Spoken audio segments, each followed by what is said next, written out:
사랑하는 여러분, 한 주간에도 평안하셨습니까? 오늘은 제38과 우리가 낙심하지 아니하려면 이라는 제목으로 함께 은혜를 나누겠습니다. 여러분 가지고 계신 구역공과 199페이지를 펴시고 함께 읽어가면서 은혜를 나누겠습니다. 나눌 말씀은 고린도후서 4장 16절에서 18절 말씀이고 외울 말씀은 고린도후서 4장 18절 말씀입니다. 함께 읽겠습니다. 우리가 주목하는 것은 보이는 것이 아니요 보이지 않는 것이니 보이는 것은 잠깐이요 보이지 않는 것은 영원함이라. 읽겠습니다.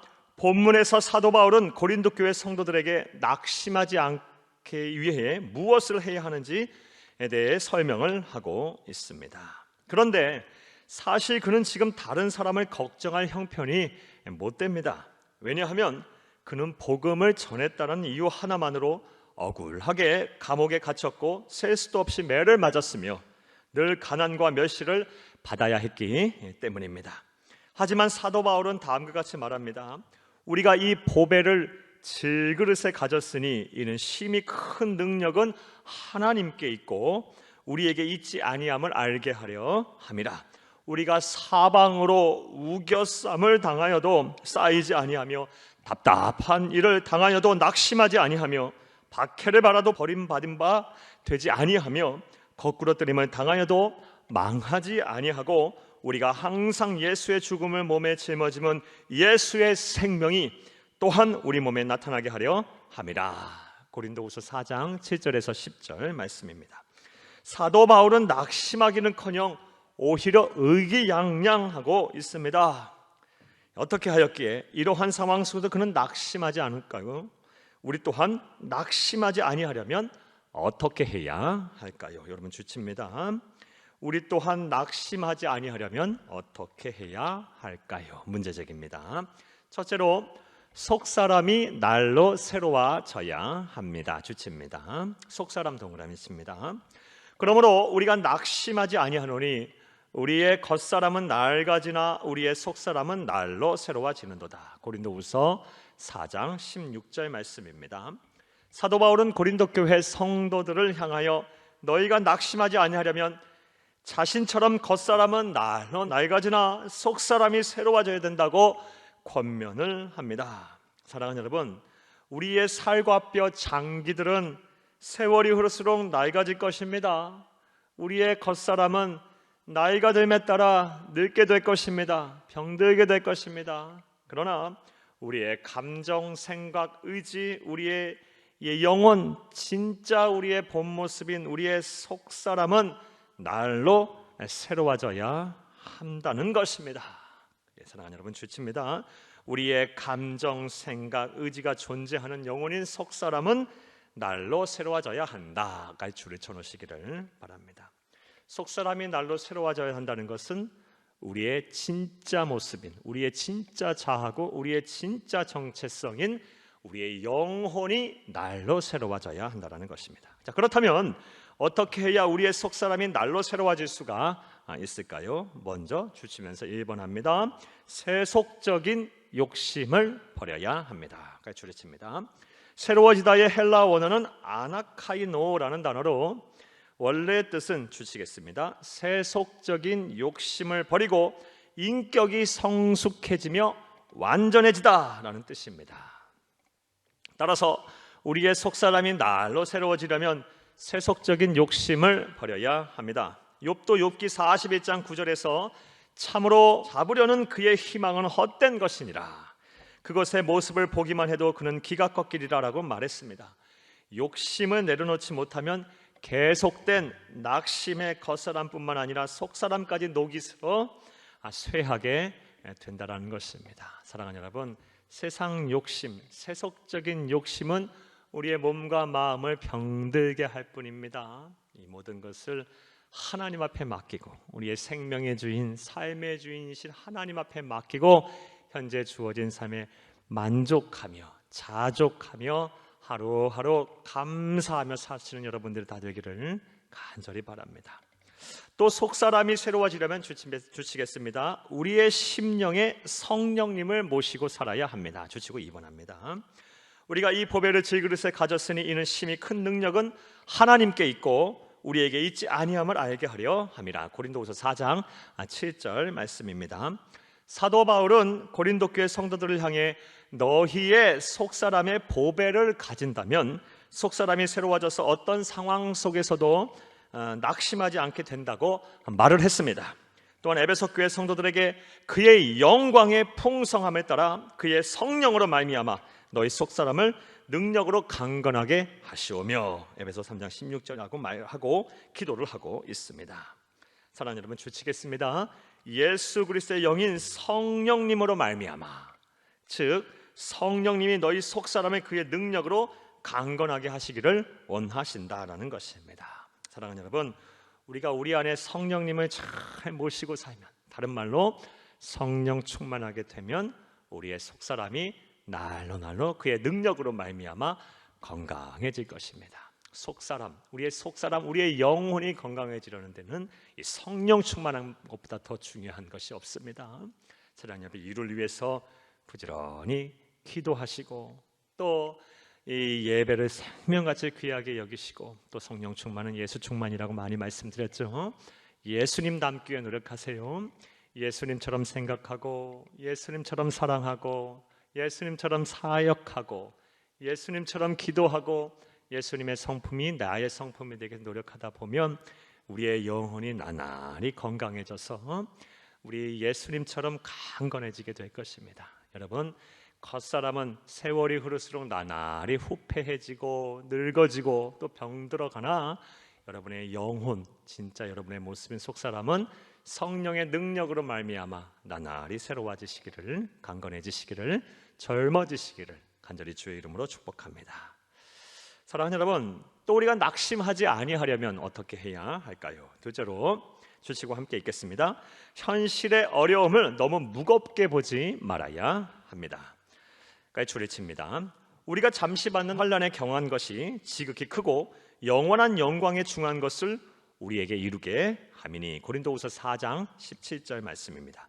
여기서 환난이 경하다고 하는 것은 바울이 환난을 경험해 보지 않고 경솔히하는 말이 아닙니다. 사도 바울은 죽음의 문턱까지 이르는 고난을 당한 적이 한두 번이 아니었기 때문입니다. 그런데 누구보다도 환난의 고통을 잘 아는 그가 본문에서 환난이 경하다고, 가볍다고 하고 있습니다. 그 이유는 주치겠습니다. 수많은 어려움과 환난을 겪으면서 고난에 대한 그의 인식이 달라졌고, 그래서 힘들고 고통스러운 환난 속에서도 그것을 가볍게 여길 수가 있었기 때문입니다. 인식의 전환, 이 믿음이 성숙해진 것이죠. 나의 시선이 아닌 하나님의 시선으로 고난을 볼 수 있게 된 것입니다. 다만 이뿐 아니라 우리가 환난 중에도 즐거워하나니 이는 환난은 인내를, 인내는 연단을, 연단은 소망을 이루는 줄 알미로다. 로마서 5장 3절에 4절 말씀입니다. 사도 바울은 환난 중이라도 자신은 즐겁다고 말합니다. 왜냐하면 환난을 통해 인내를 배우고 또 연단의 과정을 통해 소망을 얻을 수 있기 때문입니다. 환난 속에서도 하나님 앞에 감사를 하고 또 소망을 품을 수 있는 것, 이런 인식의 전환, 이런 믿음의 성장이 여러분 가운데 있기를 바랍니다.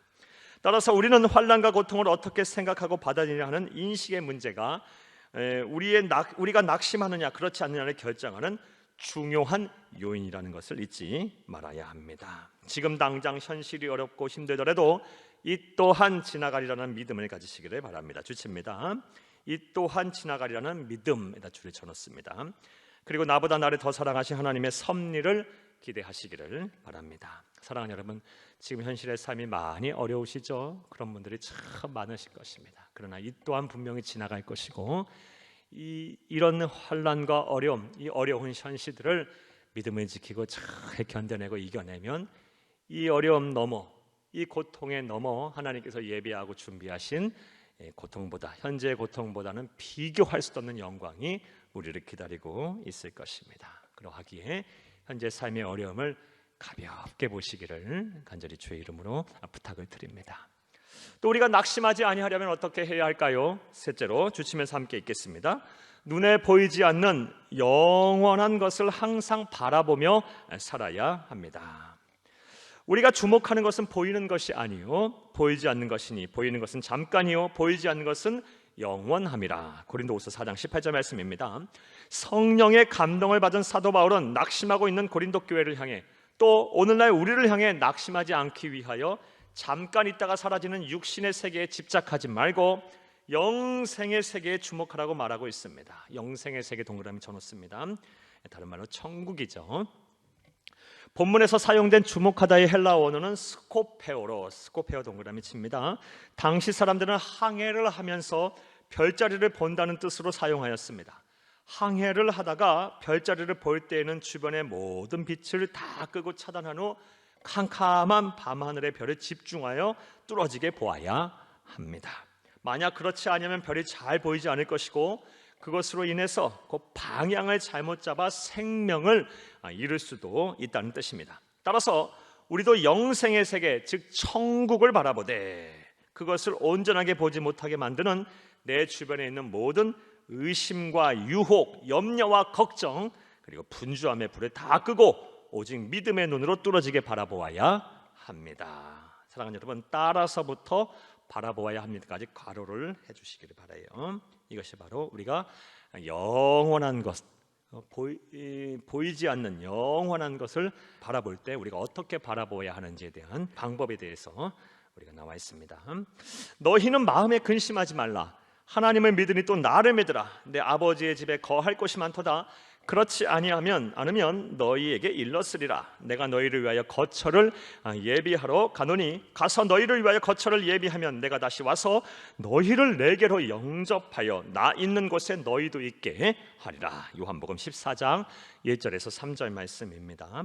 신실하신 우리 구주 예수 그리스도께서 약속하신 것은 반드시 이루어집니다.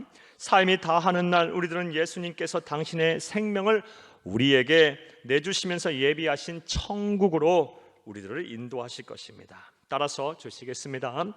세상을 사는 것이 힘들어서 낙심이 된다면 마음의 눈을 들어서, 우리의 영의 눈, 마음의 눈을 들어서 장차 가게 될 본향인 천국을 바라보시기를 바랍니다. 그것을 사모하세요. 그리고 현실과 우리가 가게 될 본향인 천국에서 받게 될 영광과 행복을 자꾸 이렇게 비교해 보세요. 사랑하는 여러분, 우리가 천국에서 얻게 될 행복과 즐거움, 기쁨, 영광은 현실에서 얻을 수 있는 기쁨과 행복과 영광입니다. 그러하기에 사랑하는 여러분, 아무리 현실의 삶이 고되고 힘들고 또 낙심이 될지라도 우리가 본향인, 영원한 본향인 장차가게 될 하나님의 나라인 천국을 소망하고 바라본다면 여러분 낙심하지 않게 될 것입니다. 천국은 아픔도 없고 눈물도 없고 다시 사망이라는 것이 없는 것입니다. 인간의 언어로 다 표현할 수 없는 참된 행복이 있는 것입니다. 사랑하는 여러분, 약하고 분주한 세상 가운데 모두 녹록지 않은 힘든 삶을 우리는 살고 있습니다. 이러한 때 예수님을 그리스도로 믿는 우리들은 삶에서 빛이 나야 합니다. 어떻게 그럴 수가 있을까요? 모두가 낙심할 때, 모두가 우울하고 답답해할 때 낙심하지 않고 우리 안에 감사와 찬송이 넘쳐난다면 우리의 영혼이 강건해져 빛이 나게 될 것입니다. 이제 낙심하지 않기 위하여 겉사람은 낡아져도 여러분의 속사람이 날로 새로워지시기를 바랍니다. 또한 현실을 바라보는 인식의 전환이 있기를 바랍니다. 나아가 눈에 보이지 않는 영원한 것을 바라보는 성숙한 그리스도인들이 다 되시기를 간절히 바랍니다. 할렐루야.